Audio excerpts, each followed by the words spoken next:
these are some of the statistics that are interesting to look at. You know, hospitals lose assets, not that they actually physically lose them when they're stolen, they just can't find them even when counts. Infusion pumps are a great example. Wheelchairs are a great example. People overbuy those products because when they need them, they don't know where they are, right? So you get utilization, though, is relatively low, but they're buying more than they need. It takes biomedical engineers a lot of time to find something for a scheduled maintenance repair, for example. The OR departments, 27%, of on-time surgery rate, but it accounts for 42% of their revenue. So if you can make sure they can find that device when they need it to do the surgery, that's better for everybody. Right? Hospitals, big need these days. Here's an example of one of our partners who come up with a temperature tag. So in a hospital that has, say, 300 refrigerators and freezers, they have to be monitoring at usually a 4-hour time period. Well, if we can put that tag on the device, electronically send that information back to somebody, now no one has to walk around the facility. It's all electronically done. They'll say, hey, you're out of conformance, break conformance, or there's a warning going on. So you look at these different challenges in the hospital environment. What we've come up with is really, how do we do this? Where is the product, or where is the device, for example? So the case here, so if you put wireless in, for example, for guest access, which is usually what most people start with, it's a very common thing for just guest access. We say, well, why don't we find where the wheelchairs are?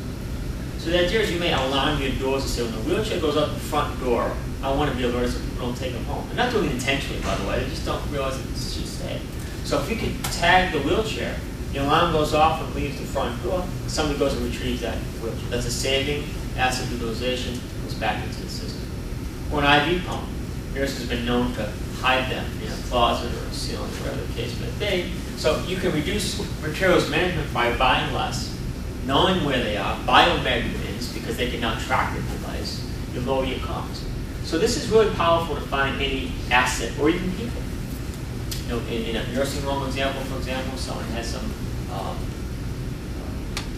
maybe Alzheimer's disease or something where they didn't wander off. Or if you tag the person, they go out the front door to set off the alarm, put an IV camera on, you can see where they are. So there's a lot of really powerful ways to introduce RFID tracking into an asset space. So we're very high on this. Penetration rate is extremely low, by the way.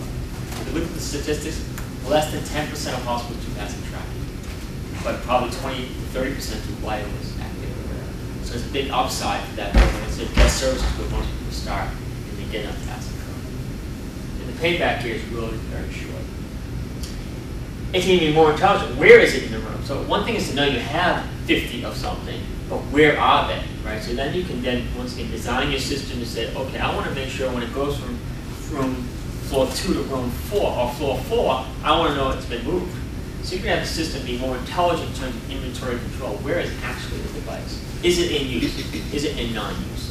Much more intelligent goes into it. Once again, you have the wireless infrastructure designed to tell you where the technology is or where the product is in this case. Reducing wait time for patients is a big thing. So if someone goes down to X-ray, you need to find a wheelchair. Well, transport can know where the wheelchairs are, dispatch when they're real time move forward.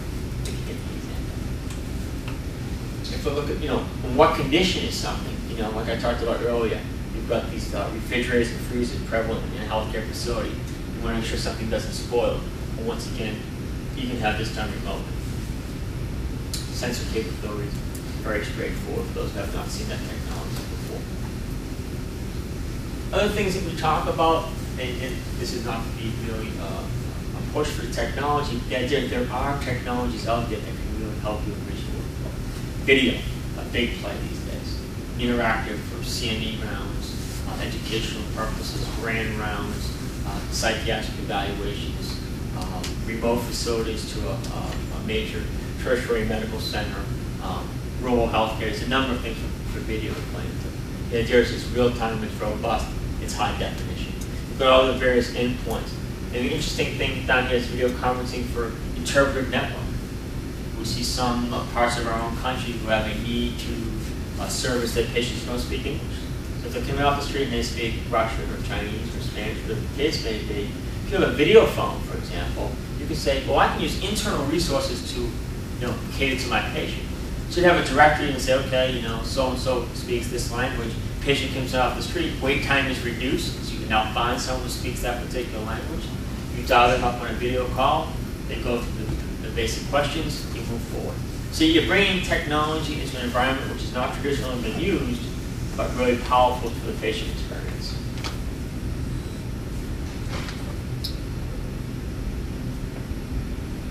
So a couple of summary slides. Mobility is really designed to provide caregivers access to patient information services, so forth and so on. The idea is either inside or outside the hospital. We want you to be restricted within the building, for example. And I talked about a few things here, the medical grade network, which is really that architectural design to make sure you're prepared to add these applications going forward. You've got the unified communications in terms of caregivers, who they are, what do they do, what the uses may be in technologies. Want to improve your efficiency in patient care, obviously, by bringing technology to the bedside. We work with organizations who created what I would call infotainment type systems. So at the bedside now, you're seeing terminals being designed that have internet access, phone communication, video on demand, internet access, order lunch, order a newspaper, order flowers, have clinical back-end information all on one terminal. So what the idea is you bring it to the bedside, people can play games on it, it's a revenue stream for the facility. So what you're seeing is convergence of technologies on one terminal. We call that bedside services. We've got streamlined business operation, reduce your cost. Find out where the assets are, make sure you can handle them, where they are, maintain them, so forth and so on. I talked about it earlier. We work with other folks that are in terms of EMR applications. How do we get the EMR to the physician real time?